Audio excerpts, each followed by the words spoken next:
This is a demonstration of the common mode rejection of 41-inch active rod antenna electronics when the counterpoise is isolated from ground and floats to a potential above ground due to the electromagnetic field in which it is immersed. The antenna used here is not in production, but is a very fine model dating back some 50 years, the Stoddard Singer Ailtech 95010-1 with antenna factor absolutely flat at 8 dB per meter from 10 kilohertz to 40 megahertz. In lieu of an electromagnetic field, in order to maximize the dynamic range of the measurement, the counterpoise will be driven to an above-ground potential from the spectrum analyzer's tracking generator set to a nominal 0 dBm from 150 kilohertz to 30 megahertz. This potential is established between the floor and the counterpoise.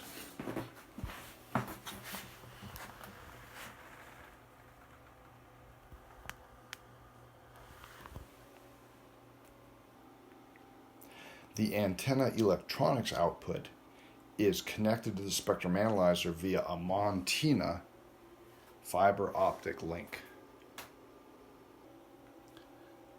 The 41-inch rod antenna has been removed and replaced by the fixture used to calibrate the rod electronics, itself capped with a 50 ohm dummy load.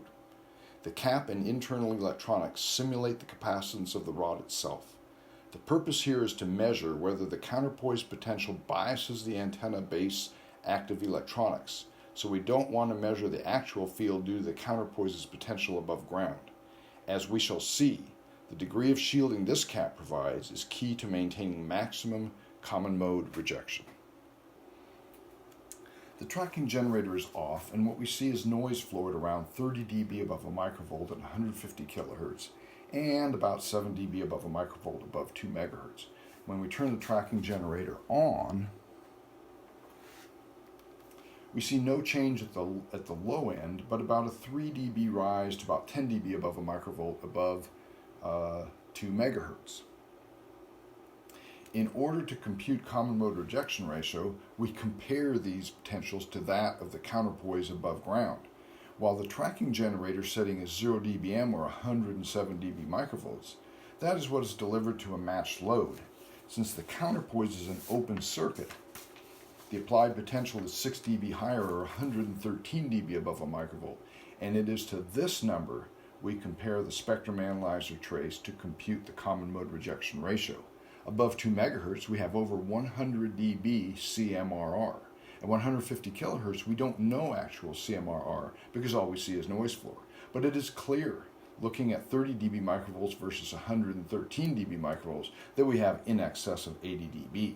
And it's likely that the low frequency common mode rejection is as good or better than that at high frequencies. We're now going to replace the antenna calibration cap with another one with different purpose.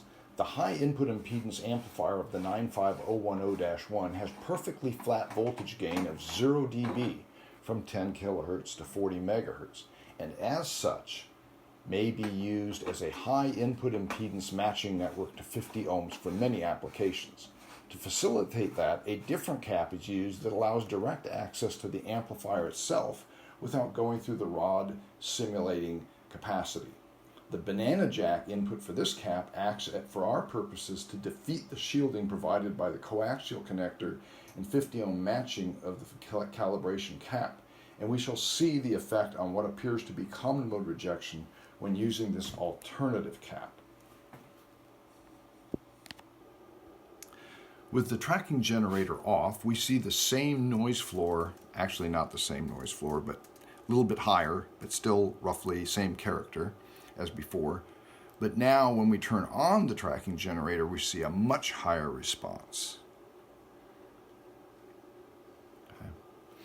And it's clear that the reason for this degradation of common mode rejection is coupling to the unshielded banana jack connector connected directly to the antenna amplifier. This concludes the demonstration of common mode rejection.